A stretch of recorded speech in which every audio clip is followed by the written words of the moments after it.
Workers in the Federal Capital Territory, Cross River, Nasarawa, Ebonyi, Kaduna and Zamfara states are set to strike starting today, December the 2nd, 2024, over the failure to implement the 70,000 naira minimum wage. Despite ongoing negotiations, Nigerian Labour Congress NLC chapters in these states have declared their readiness for industrial action after the government's inability to meet the wage demands.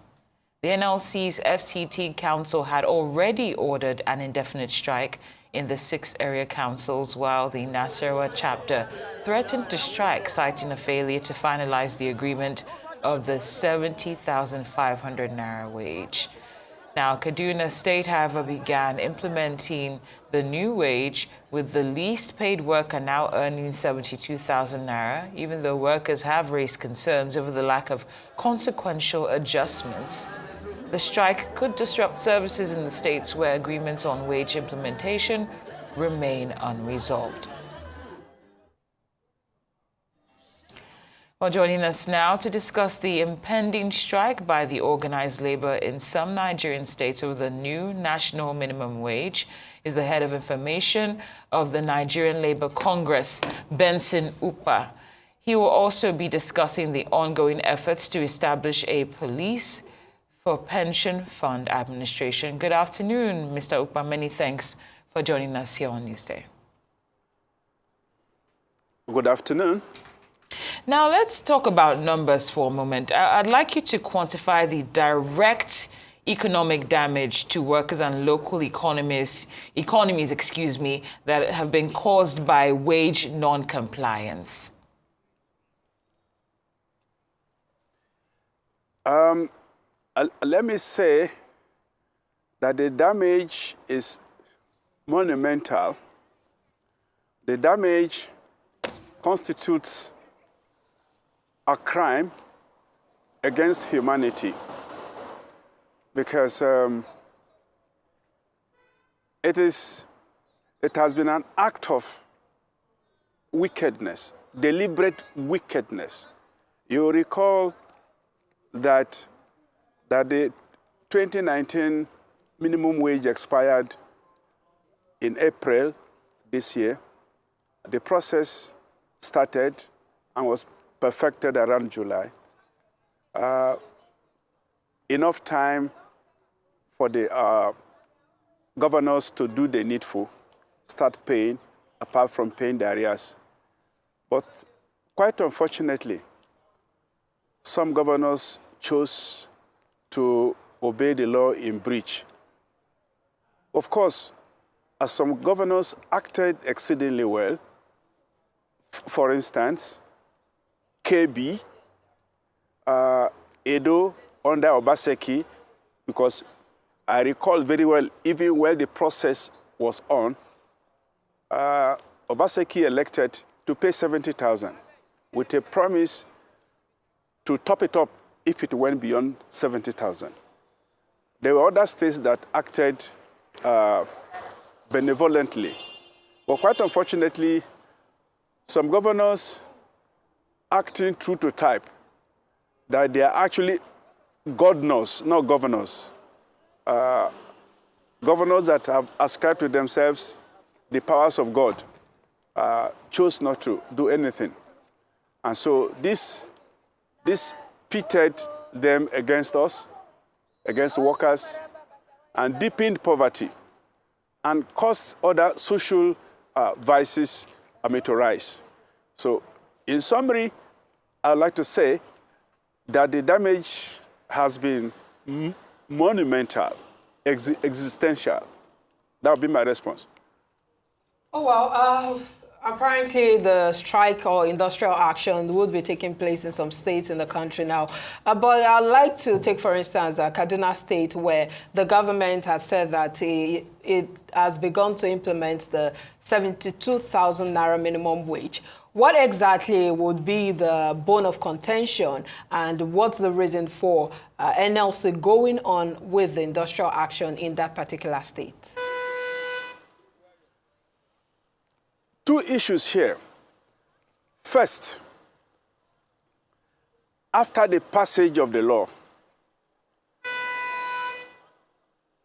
it was incumbent upon the governors to sit down and negotiate with the local union leaders, TUC, NLC, state councils, and together arrive at what the state will pay. But of course, not lower than the national minimum wage. Okay? Aside from sitting down to negotiate what the state will pay, you have consequential adjustments to be made. Because once you moved the person who was earning 30,000 to 70,000, you have created a certain level of distortion. Okay? So it will be incumbent upon the person earning 70,000 to move up to maintain that level of seniority and earning power. So it was important for the social partners at the level of state to sit down and sort out these details. It was not the prerogative of the governor or the governors to sit down and award, okay, I'm paying 72,000. No, without dealing with these inherent challenges. So I would say that is where the governor of Kaduna State got it wrong. But he still has a chance to speedily correct it.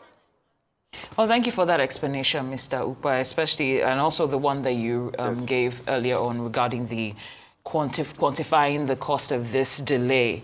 Now, I would just like for you to go into detail, if you can, about the mechanisms of economic pressure that NLC might consider exploring with this strike action, whether it be in terms of the indefinite. Are we looking at indefinite strikes? Are we looking at legal challenges and international labor rights interventions? Just give us a sense of what the strike action looks like in detail.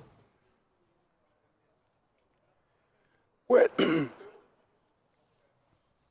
at the basic level, this strike entails the withdrawal of services, and it will continue until something significantly is done. Beyond that level, we have pressures. Of course, pressure will come from the National Center of Nigerian Labour Congress. Pressure is also will possibly come from other entities outside the country. By other entities, international labor centers, other centers that are related to NLC, by way of sympathy and all of that. Phone calls may also come in and all of that, all as part of the process of piling pressure for the governors to do the needful. And of course, let me at this point in time point out that to not pay the minimum wage is not something to be proud of. We are talking about $42, $43. I recall at an engagement with a foreign news agency when I talked about $43. I was asked, is it every day? And I told them no, for a whole month. And they couldn't believe what they were hearing, that how a family, in fact, how a single individual will have to live on $42 in 30 days or 31 days. It is simply unimaginable that given this reality of our situation, there are some governors who have the courage not to pay speedily. When same governors will not have the courage to give even 100,000, 200,000 to their side chicks to make their hair. So it is not something to be proud of. So I do also envisage a situation whereby the affected states will sit down with our labor leaders, our local labor leaders, to work out something mutually agreeable. Oh, well, we'll just hope that this is resolved in the soonest time possible, because the festive season is upon us and Nigerians would need all that they can get to make it as enjoyable as possible. Thank you so much, Benson Upah, from the Head of Information at Nigeria Labour Congress. Thank you for your time.